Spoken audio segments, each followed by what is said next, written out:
कालपर्यंत सगळं ठीक होतं, हसत खेळत चाललेलं माझं आयुष्य. पण आज सकाळी उठले आणि सगळंच बदललं होतं. तो एक फोन कॉल माझं सगळं आयुष्य उलथून पालटून टाकणारं होतं. मी ऐकत होते पण विश्वास बसत नव्हता. हे खरं आहे का की मी अजून स्वप्नात आहे? त्या एका क्षणाने माझं हसणं, माझी स्वप्न सगळं काही हिरावून घेतलं. कारण की आज माझ्याकडे माझी सासू आणि सासरे जेवण करायला येणार होते आणि हे सत्य होतं आणि मला खूप आनंद झाला होता आणि म्हणूनच मी त्यांच्यासाठी जेवण केलेलं आहे. दाल तडका, गुलाबजाम, डाळ भात, कढी, पनीरची भाजी, पोळ्या, भाकरी, कुरवड्या, पापड, मूग भजे सगळं काही केलेलं आहे. कारण की आज माझे सासू सासरे जेवण करायला येणार होते. मी ना गरिबी खूप जवळून बघितलेली आहे. त्याच्यामुळे अन्नाची काय किंमत आहे ना हे मला कळते. तर व्हिडिओ शेवटपर्यंत बघा. उठायची इच्छा नसते कारण माहिती असतं, कारण आजही तोच दिवस आहे.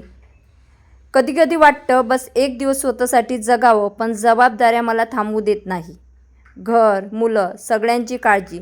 मी सगळ्यांसाठी जगते पण माझ्यासाठी वेळच उरत नाही.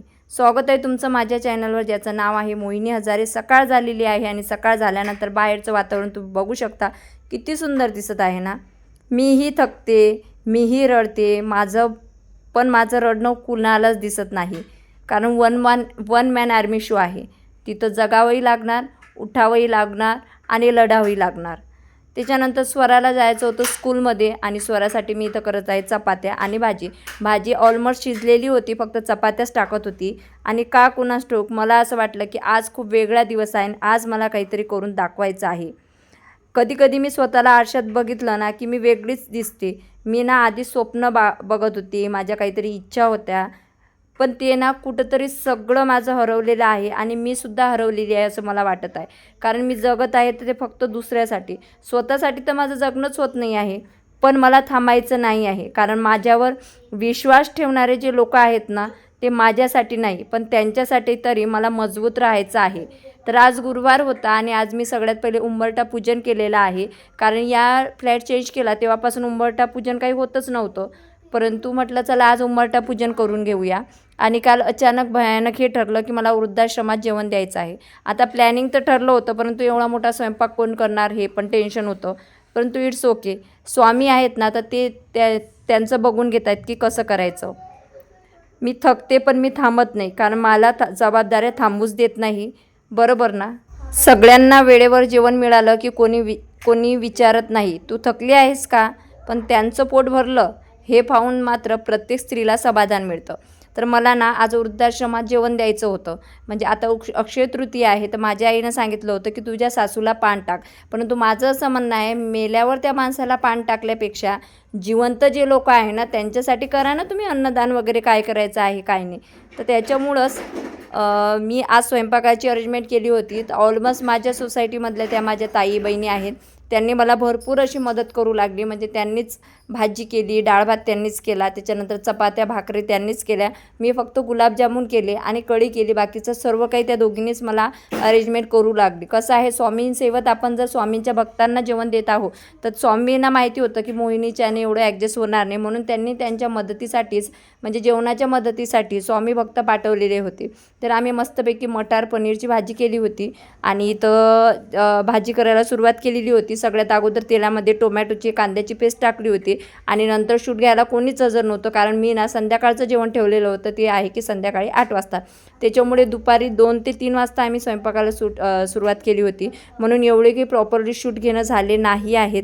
त्याच्यानंतर मस्तपैकी फोडणीचं वरण केलेलं होतं, त्याच्यात ते डमरू की घुंगरू मिरची आहे ते टाकली होती त्यांनी. इथं मटार पनीरची भाजी रेडी आहे, तुम्ही बघू शकता. आणि त्याच्यानंतर मी वडे म्हणजे मुंगाचे जे डाळ आहे ना त्याचे वडे खूप छान लागतात ते केले होते. आणि त्यासोबतच डाळ भात कढी असे सर्व पदार्थ पटापट करून घेतलं होतं. कसं आहे, हे सर्व चालायचंच, कारण आपल्यासाठी नाही त्यांच्यासाठी तरी आपल्याला जगायचं आहे. आणि ज्यामुळे मी आधीच ठरवलं होतं जेव्हा कधी माझ्याजवळ पैसे हे असेल आणि मी दान करण्यायोग्य असेल तेव्हा मी नक्कीच फुलाची पाकळी प्रत्येक व्यक्तीला देणार आहे. आपण स्त्रियांना स्वतःसाठी जगायला विसरून जातो, दुसऱ्यांना खुश ठेवताना स्वतःच्या मनाला शांत करायला आपण विसरतोय. मी थकली आहे, मला थांबायचं पण नाही, कारण माझ्यावर कोणीतरी अवलंबून आहे. आजचा दिवस पूर्ण दुसऱ्यासाठी गेला, पण उद्या थोडा वेळ तरी स्वतःसाठी मी ठेवणार आहे. तुमचाही असा दिवस गेला असेल तर कॉमेंट बॉक्समध्ये नक्की सांगा आणि स्वतःसाठी वेळ काढायला मात्र विसरू नका. तर त्याच्यानंतर इथं फक्त चपात्या वगैरे सर्व झाल्या होत्या आणि 5 भाकरी पण द्यायच्या होत्या, की काही आजी आहेत ना त्या म्हणजे भाकरी खात नाही. तर पटापट आम्ही सगळं काही आवरून घेतलेलं आहे. आणि कसं आहे ना, कधी कधी ना आपला दिवस आपल्यासाठी नसतोच. आजचा दिवस पण तसाच गेला पूर्ण दुसऱ्यासाठी. तर इथं ना मी मस्तपैकी भात केलेला आहे, तुम्ही बघू शकता. डाळ भात केला होता, कढी केली होती, पनीरची भाजी केली होती, गुलाबजामुन केलेले होते, पापड तळले होते, कुरवड्या तळल्या होत्या आणि त्याच्यानंतर आपली मुंगभजी केली होती, चपात्या केल्या होत्या आणि त्यासोबतच भाकरीसुद्धा केलेल्या होत्या. कारण आपल्याकडे तेवढं आहे आणि मेलेल्या माणसाला जेवण दिल्यापेक्षा आश्रमात जे जिवंत लोक आहेत त्यांचं जर पोट भरलं तर किती भारी वाटणार ना. म्हणून इथं आता सगळं आम्ही जेवण काढून ठेवलेलं आहे आणि आता मी जेवण घेऊन जाणार आहे. तुम्हीसुद्धा तुमच्या मुलांचे वगैरे बड्डे काही असलं तर असे इथं मदत करत जावा, म्हणजे तेवढीच त्यांना मदत होणार. सकाळी उठल्यावर ना मला असं वाटलं होतं की आज थोडंसाठी जगावं, पण लगेच आठवलं की आज वृद्धाश्रमातल्या आजींना आपण जेवण देण्याचं ठरवलेलं आहे. त्याच्यामुळे पटापट आवरून घेऊया. घर आहे, जबाबदारी आहे, या कुठं झोपू देणार आहे. ते परत तेच चहा, नाश्ता, डबा कधी संपणार हे सगळं मला हेच करत नाही. तर अशा पद्धतीने सर्व जेवण वगैरे आम्ही एका ठिकाणी काढून ठेवलेलं आहे. स्वयंपाक तुम्हाला कसं वाटलं ते सुद्धा कॉमेंट बॉक्समध्ये नक्की सांगा. आणि हा स्वयंपाक घेऊन मस्तपैकी आजी आजोबांना मी जेवण देण्यासाठी सुद्धा जाणार आहे. मग आम्ही पटापट काढून घेतलं, माळ्यावर नेलं आणि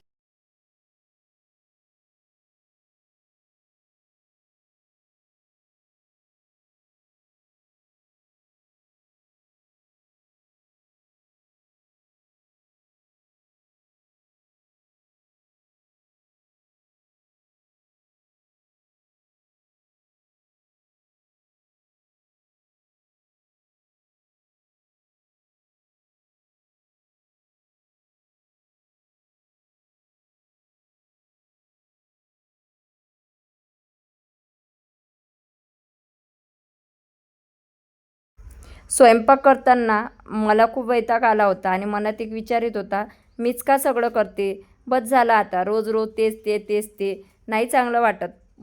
परंतु माझ्या ना मनात लगेच विचार आला आणि खरंच माझं सासू ना खूप छान होती. लग्न होण्याआधी मी फक्त आई म्हणायचे, पण लग्नानंतर माझ्या आयुष्यात अजून एक आई आली, ती म्हणजे सासू. पण खरं सांगू का, आपण दोघी एकमेकींना समजून घेतलंच पाहिजे, म्हणजे सासूने सुनेला आणि सुनेनं सासूला. माझी सासू नेहमी म्हणायची, माझ्या मुलाला नीट सांभाळ, आणि मी मनात म्हणायचे, मला कुणीतरी समजून घ्या बाबा. तिच्यासाठी मी सून होत होते आणि माझ्यासाठी त्या कधीतरी सासू होत होत्या. पण कुणीच आई मुलगी होण्याचा प्रयत्न केला नाही.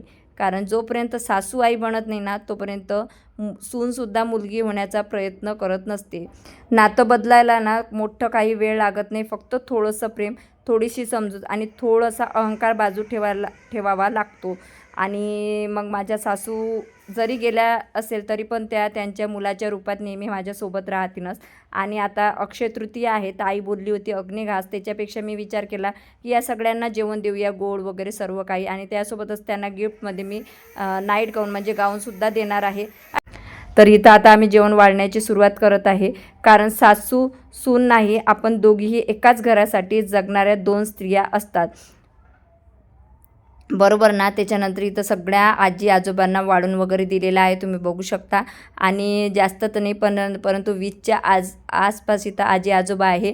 आणि या सर्व कामात ना मला माझ्या सोसायटीतल्या ज्या 2 ताई आहेत त्यांनी भरपूर मदत केली आहे. म्हणजे स्वामींना ना एक प्रकारची माझ्याकडून ही सेवा आहे ना ते करूनच घ्यायची होती.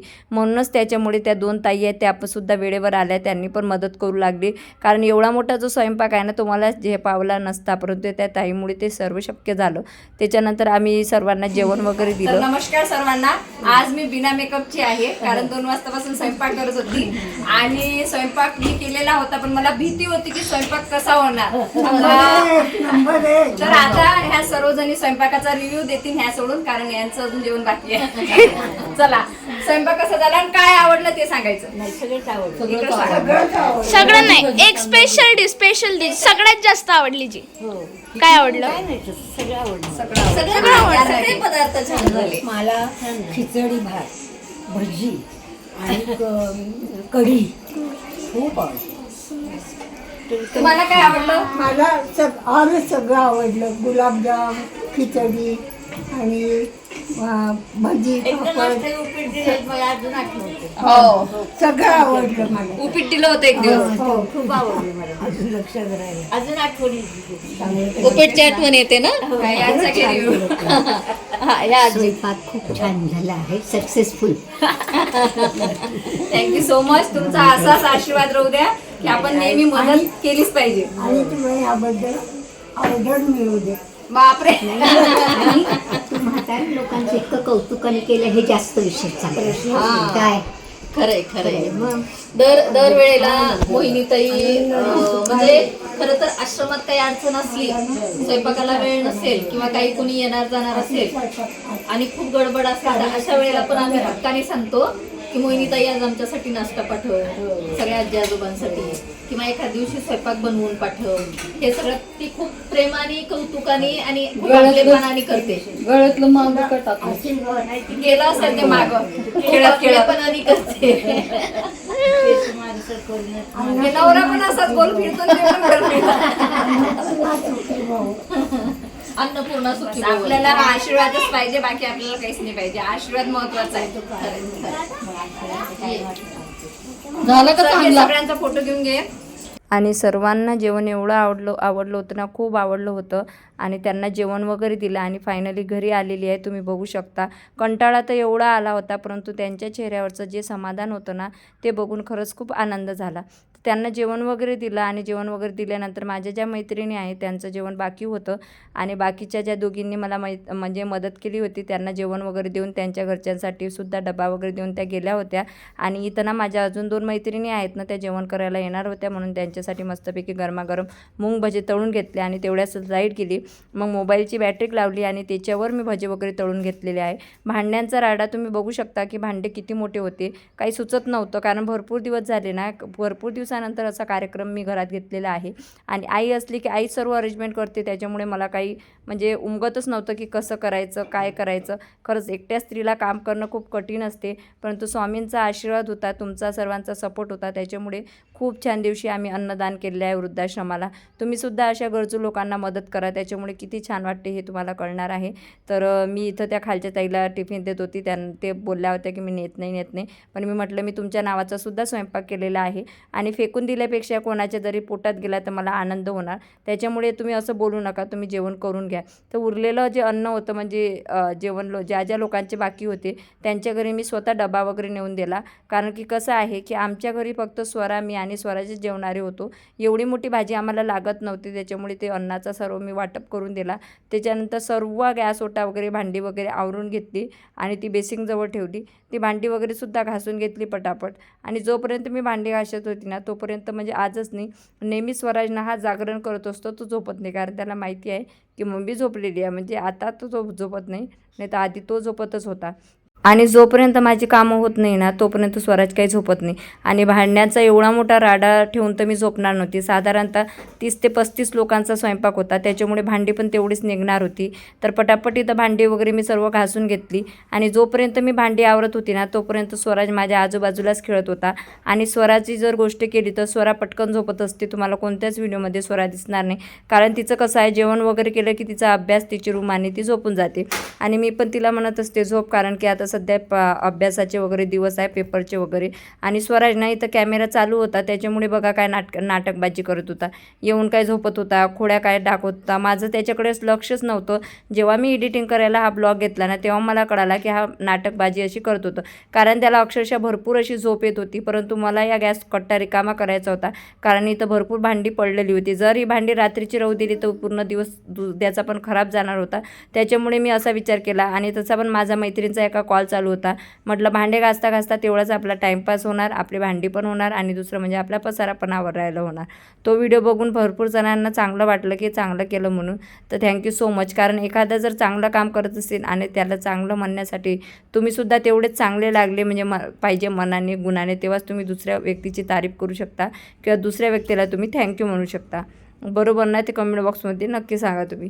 तर चला आता त्याच्यानंतर भांडी वगैरे घासून घेतली. माझं कसं आहे, एक जरी भांडं बेसिंगमध्ये असलं ना तर मला ते स्वप्नात येऊन सांगतं की मी राहिलो. आणि इथं मी भांडी घासत होती आणि स्वराज बघा काय नाटकं करत होता. त्याच्यानंतर माझी भांडी वगैरे झाली आणि भांडी झाल्यानंतर किचन गॅस ओटा कट्टा वगैरे घासून घेतला आणि भांडी बघा तुम्ही किती सारी भांडी होती. बाकीची भांडी मी तिकडल्या रूममध्ये नेऊन ठेवली होती. जे दुसऱ्या काकूंकडून वगैरे पातेले वगैरे टोप वगैरे आणले होते ते दुसऱ्या रूममध्ये नेऊन ठेवलेले होते. बाकी सर्व किचन वगैरे आवरून ठेवले तुम्ही बघू शकता. आणि घरातला राडा पण सगळं आवरून ठेवला. थोडंसं जर असलं ना तर म्हणजे वेगळंच घरात गळाटा वगैरे होतो आणि चांगलं वाटत नाही. सकाळी उठल्या उठल्या खरकटी भांडी दिसतात, त्याच्यामुळे मी रात्री सगळं आवरून ठेवलं. बाकी तुम्हीसुद्धा अशी कोणाला मदत केली काय ते कमेंट बॉक्समध्ये नक्की सांगा. आणि तुम्हीसुद्धा वृद्धाश्रमाला मदत करा. कधी दिवस पालटतीने सांगता येत नाही, कारण तुमच्या आयुष्यात जर कोणतं संकट आलं ना तिथं पैसा नाही तर लोकांचे आशीर्वाद कामी येतात. तर अशा पद्धतीने मी सर्व आवरून घेतलं आणि मुलं बघा किती मस्तपैकी झोपलेली होती. एवढी थकलेली आज मी माझ्या आईला सगळ्यात जास्त मिस करत आहे. माझ्या चेहऱ्याची अवस्था बघू शकता काय झालेलं आहे. परंतु असो त्या सर्व आजीच्या म्हणजे चेहऱ्यावरचं जे समाधान होतं ना ते खूप वेगळं होतं. आणि त्याच्यात मला हे काम ते मला काही वाईट वाटत नाही आहे. सर्व भांडी आत्ता घासून ठेवलेली आहेत. अक्षरशः टाकीत आता पाणी पण नाही राहिलेलं आहे आणि सर्व भांडी घासून ठेवलेली आहे. कारण सकाळी मग आज माझे प्रमोशनचे काहीच व्हिडिओ झाले नाही, पण इट्स ओके. आज आजी आजोबांसाठी दिवस काढला होता आणि असं वाटत होतं की आपल्या सासूसाठी आपण जिवंतपणे काहीच केलं नाही. परंतु मेल्यानंतर पान टाकल्यापेक्षा मला असं वाटते जिवंत लोकांना जेवण दिलेलं खूप छान आहे. आणि म्हणूनच आज मी त्या सगळ्यांना जेवण दिलं. त्या ताईंना वगैरे माझ्या सर्व मित्र नाही मैत्रिणींना पण जेवण दिलेलं आहे. आणि खूप छान वाटला आजचा प्रोग्राम. तर असा होता आजचा दिवस. भेटूया उद्याच्या नवीन ब्लॉगमध्ये. तुम्हाला आजचा माझा ब्लॉग कसा वाटला, माझी ही कल्पना तुम्हाला आवडली का ते सुद्धा नक्की सांगा. आणि मी त्या सर्व आजींसाठी 17 गाऊन बोलावलेले आहेत आणि त्याचा वाटप मी उद्या करणार आहे. तर चलो बाय बाय. श्री स्वामी समर्थ.